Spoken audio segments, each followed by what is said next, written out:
Okay, bali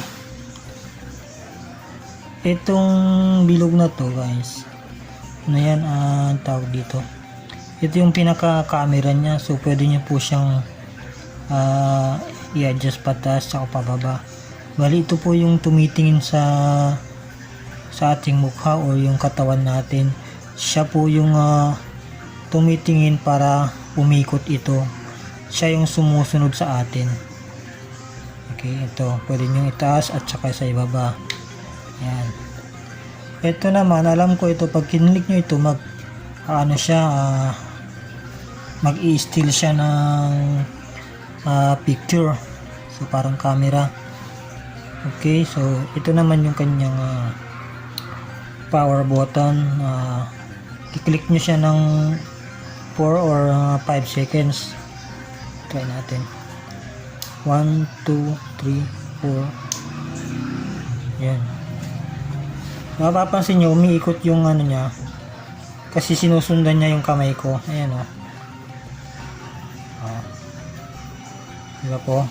So, ito po talaga yung ano, sumusunod. Yung camera na yan. Parang pinakamata niya. Okay, so pagpapatayin naman natin, ganun din. Alright, so yan, meron siyang lagayan ng cellphone.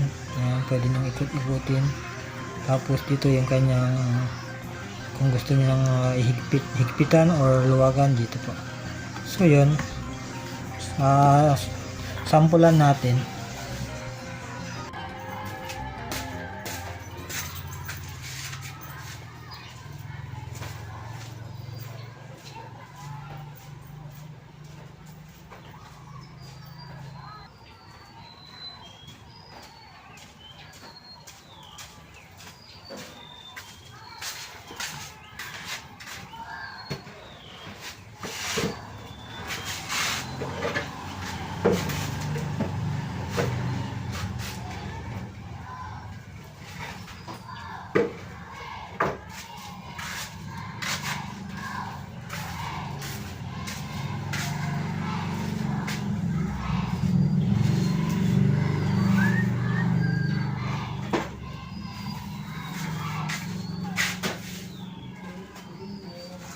So, ayan guys, hanggang dito na lang po. Maraming salamat sa panonood.